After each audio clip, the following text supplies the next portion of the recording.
Hello, everyone. This is Parrish Alford with the Daily Journal. I am joined by Logan Lowery, our Mississippi State beat writer. I am the Ole Miss beat writer for the Daily Journal, and this is Double Coverage, a weekly podcast coming to you in a little bit of video right now as well. We're going to talk recruiting in the program.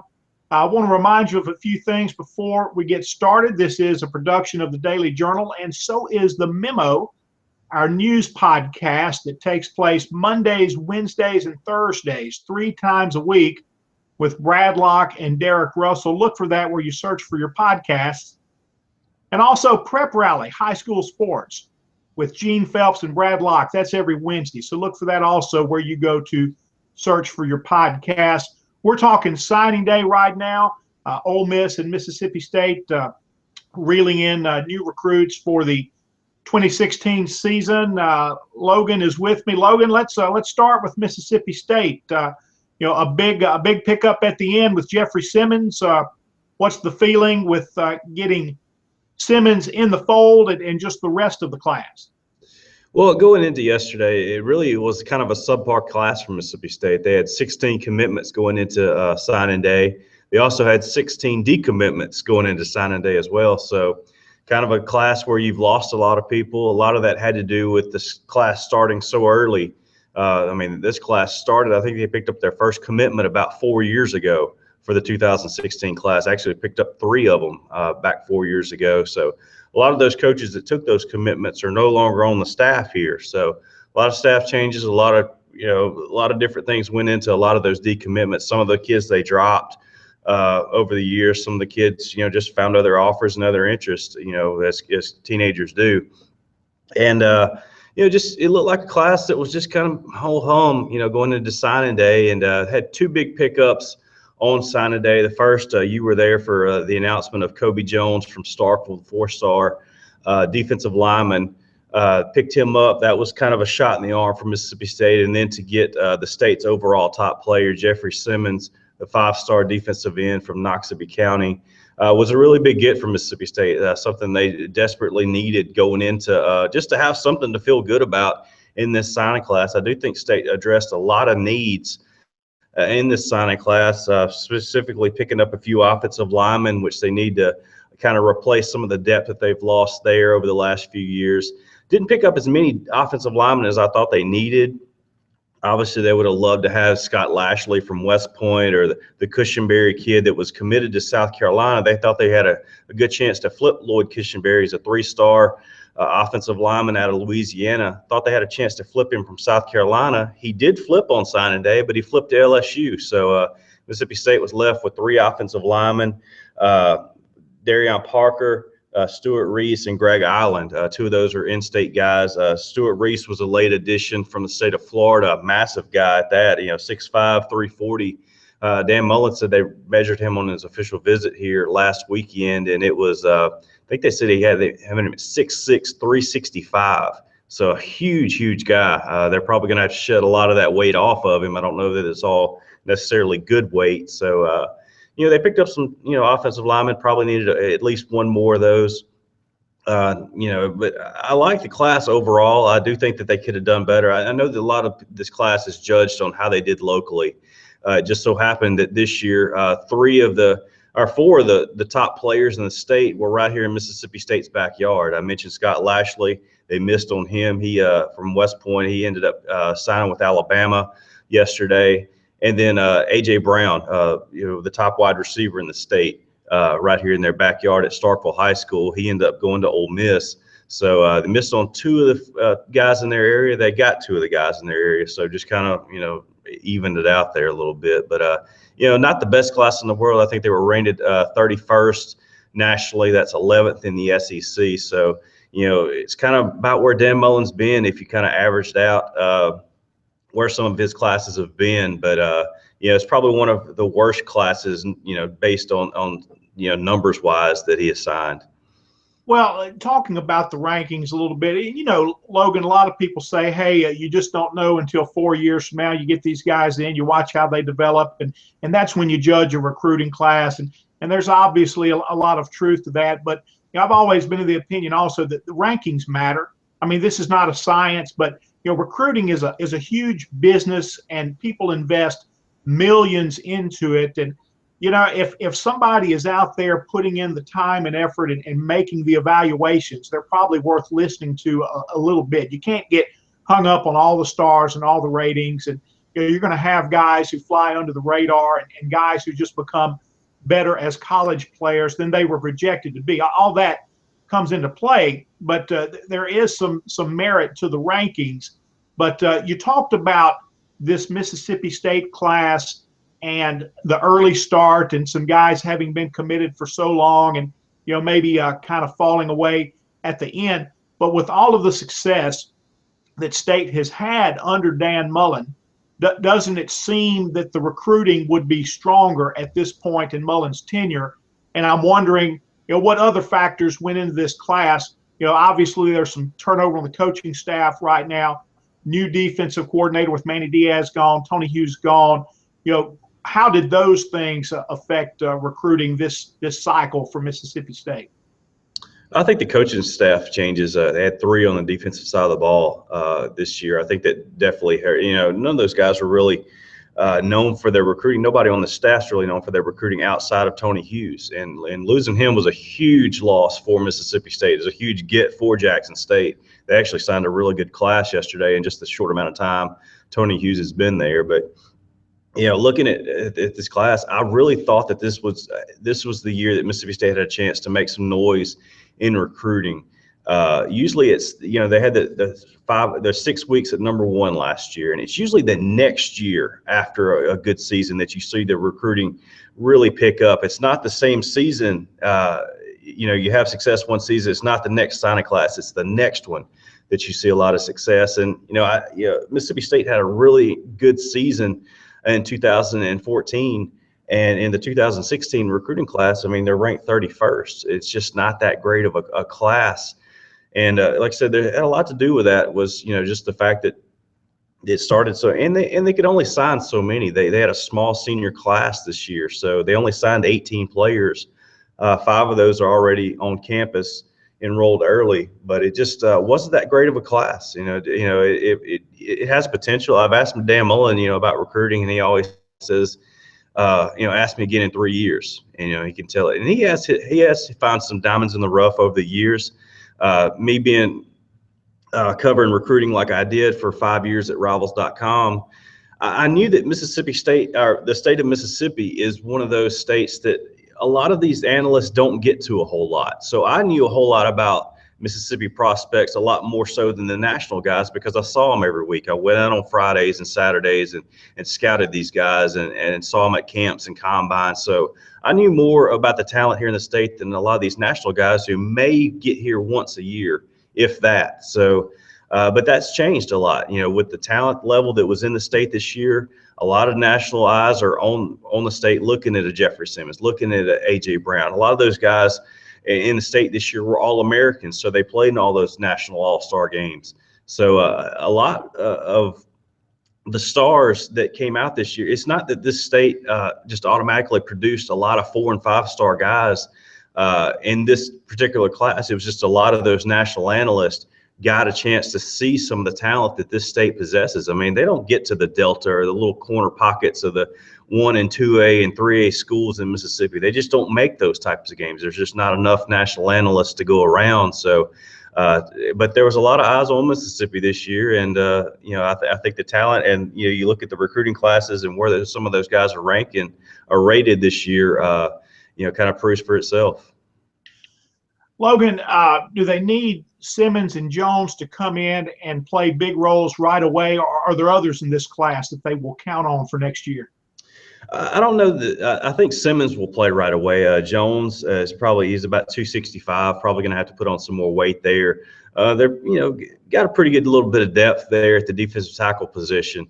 There are some guys that they're going to count on. Lashard Durr coming in at cornerback. They're going to need some tight ends to step up. They may be only 2 tight ends left on the roster from last year's team, and one of those was played as a true freshman last year. One of them redshirted as a freshman last year. Gus Wally's health is still in question at the tight end position with the number of concussions that he's had. So we'll have to see if he continues to play moving forward. But they need some of those tight ends. They signed a bunch of them. One of them's a junior college guy, and Jordan Thomas, 6'6", 275 pounds, out of East Central. Really looking for big things. Dan Mullen raved about him. Even at that size, 6'6", 275, he said he thought of him as a wide receiver. He was just that good out there at camp this past year. And, at that size, obviously that bodes well for him to be a guy that can put his hand on the ground and block.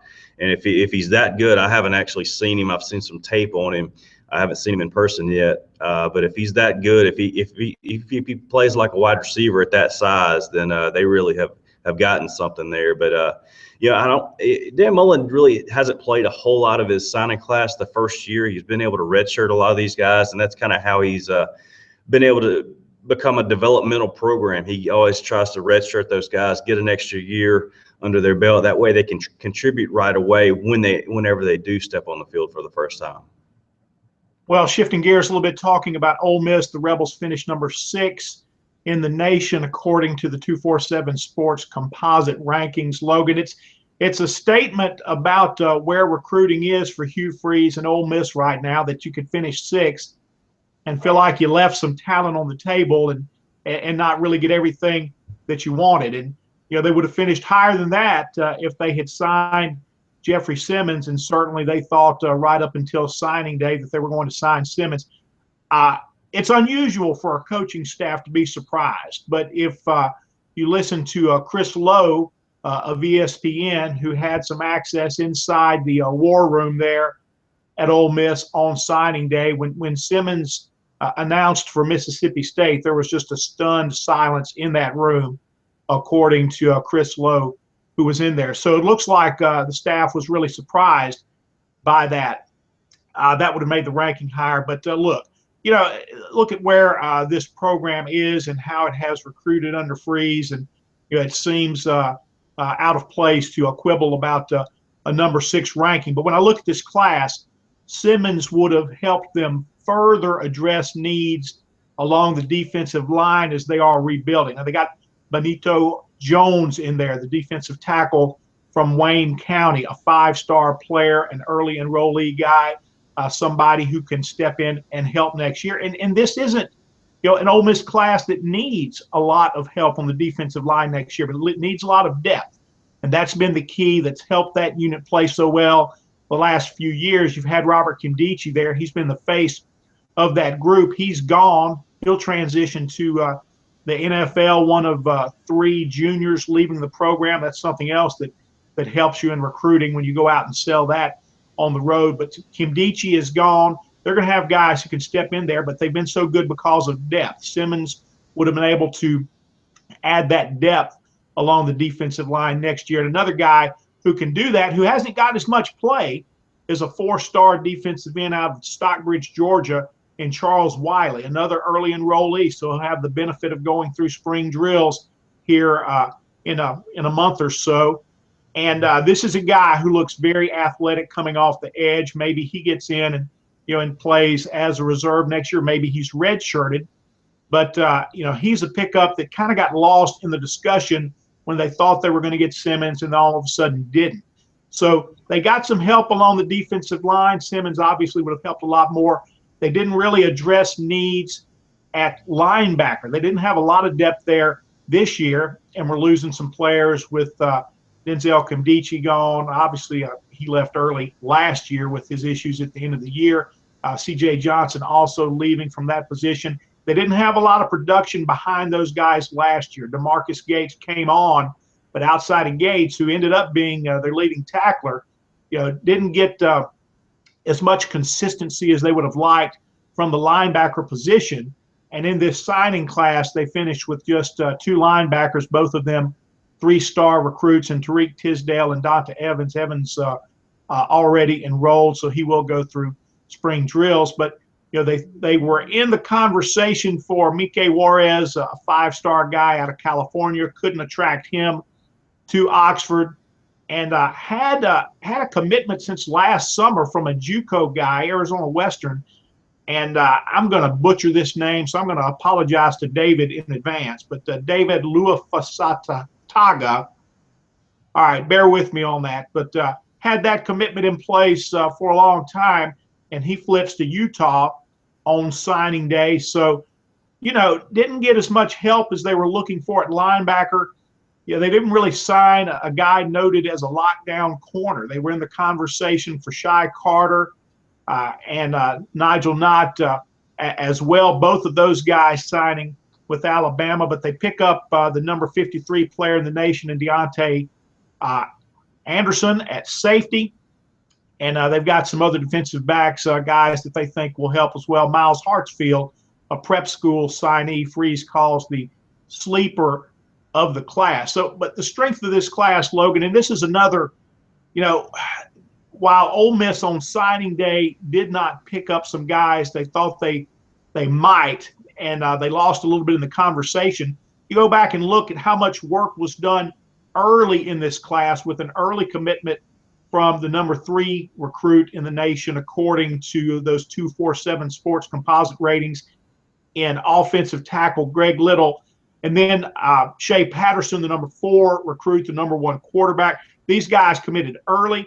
Patterson is an early enrollee. Little is not. They wish he could have been, but he'll get to campus and he'll have the opportunity, and they hope that he emerges as the starter at left tackle as a true freshman to replace Laramie Tunsil. They compare Little to Tunsil in terms of size and athleticism. Hugh Freeze says that Little has the best feet in America. We're checking with some podiatrists on that to make sure, but no doubt he'll have the opportunity to start at left tackle, and they need him to start at left tackle. They need him to be good early. He's the only guy in the class really with so much emphasis placed on him as a true freshman. But when you're the number 1 offensive lineman in the country, you expect that, you want to come in and compete. They need him to be good early. Even Laramie Tunsil didn't start from game 1 as a true freshman. But if Greg Little can do that, that'll be a big lift for Ole Miss next year. But look at what this class accomplished on the offensive side. We talked about Little, we talked about Patterson, but the 2 wide receivers, you mentioned A.J. Brown. They also pick up DK Metcalf, 2 extremely physical wide receivers. They're trying to replace a once-in-a-generation kind of guy in Laquan Treadwell. But when you add those 2 bodies, those 2 guys who are strong and able to win at the point of contact against defensive backs, very good pickups there at wide receiver at a position where they're already returning a lot of talent as well. And then running back, this was an interesting case here, Logan, with Devon Penniman, a 4-star back out of Manville, Texas. And it had been committed since last summer, since July. But as you know, in the world of recruiting, the commitment word doesn't mean as much as it does in some other aspects of life. Alabama made a late push at Penniman. So did his home state school, one of them, Texas A&M. And as Freeze put it, he kind of described this almost like a lover's quarrel, saying we drifted apart, but we drifted back together quickly. Penniman was just in Oxford for his official visit last weekend, the last weekend before signing day. And he's a 4-star guy. Some recruiting profiles had him listed at 220 pounds, maybe 221. Freeze said that when they weighed him on campus, he was at 215. Still a big body, a big back, a guy that you can get into the program as a true freshman and really add some weight to, and really kind of build a bigger back there, a guy who's going to break some tackles and get you those tough yards after contact. So, a big pickup with Devon Penniman at running back. Ole Miss really helped themselves at all of the skill positions, but especially offensive line with Greg Little, where they had the immediate need at left tackle, and they signed 5 other guys as well. Lots of offensive linemen in this class. Most of them will redshirt, and that's good news. You always hope you can do that with your offensive line. Yeah, and look at a couple of other guys that Mississippi State signed that they were really excited about. Obviously, with Deronye Wilson leaving a year early to go to the NFL, Mississippi State and Joe Morrow as well, graduating as a senior. Mississippi State needed some height at wide receiver for next year. They got that. They signed a guy to Phoenix City, Alabama, Jamal Couch. who was a former Florida State commitment. He's 6'5", 222. So a huge receiver coming in, and he has a chance to kind of replace that role on the outside, at the outside receiver. Mississippi State didn't address quarterback or running back. They've got a lot of those guys. I think they've got 4 quarterbacks on scholarship here coming back for next year. They also have, I think, 6 running backs coming back for next year, scholarship guys. So, 10 guys between those 2 positions. There really was no need to address those spots in this class. And that's probably a good thing because, like I said, they don't have a whole lot of scholarships to give out in this class. So quarterback, running back, really nothing flashy there. They did sign a couple of receivers, and that was it. One guy that Dan Mullen was really excited about was Errol Thompson. He's a 3-star linebacker out of Florence, Alabama. He said that he was their number 1 target at linebacker from day 1 in recruiting, and they got him committed early. And decided he called him a violent hitter, and that's something that they needed to replace. Mississippi State has a whole lot of linebackers coming back, a lot of talent at that position, but obviously when you lose a Beniquez Brown, they lost Zach Jackson. They've got a couple of spots that they need to fill, so you need to replace that talent with some younger talent. Go ahead and get them into the program, get them start to get developed. And Errol Thompson, he was very excited about. There's another guy that could potentially play outside linebacker, potentially play defensive end as well. He's the only other 4-star guy that they signed, and that's Marquise Spencer out of Greenwood. He's 6'4", 223 right now. He has a body that can add a little bit of weight. So it really depends on what position they want to put him at, how much weight they want to put at it. And he's already the size that he could play linebacker right away, or he could bulk up and play defensive end. But he had an incredibly if you look at some of his statistics, I don't have them here in front of me, but he had just racked up sack after sack after sack this season at Greenwood. And, that's definitely what Mississippi State was lacking in on the field this past year as a pass rusher that can get after the quarterback and rack up those sacks and pressure him. And, they just didn't have that. So, it remains to be seen what kind of defense they're going to have under Peter Simone.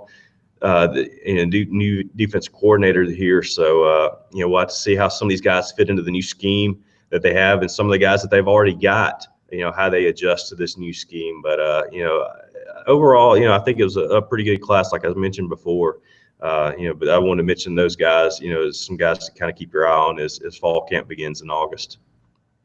Well, Ole Miss picked up 3 tight ends in this class as well. One on signing day in Jacob Mathis, a 4-star guy, a prep school guy that they had not gotten a commitment from earlier. They already have in school among their early enrollees Gabe Angel out of Cookeville, Tennessee, and then Octavius Cooley coming in from Laurel. Cooley is the biggest of the 3. And we talk about the heights and weights in recruiting. Logan, sometimes you can count on them, sometimes not. I've seen his weight on some profiles on the internet listed in the 220 range. Ole Miss lists him at 254 on the sheet that they passed out to us on Wednesday. So presumably those weights were taken recently or whenever they were on campus or whatnot. But they're listing him at 254. Freeze describes Cooley as a very athletic guy who can put his hand on the ground and block. The others now, they like these Evan Ingram type tight ends, and they think they have them in Mathis and Angel, athletic guys who can play tight or can maybe play some type of H-back role or can play in the slot, split out wide a little bit. So, they've done a lot of different things with Evan Ingram, but they have some guys that they feel like can step up and help replace Ingram, who will be a senior this coming season. Folks, that's it for this edition of Double Coverage. We thank you for being with us. Want to remind you about our other podcasts as well. Be sure to check out The Memo and Prep Rally. Look for those where you search for podcasts, both productions of the Northeast Mississippi Daily Journal. Thanks for being with us, folks. We'll be back next week.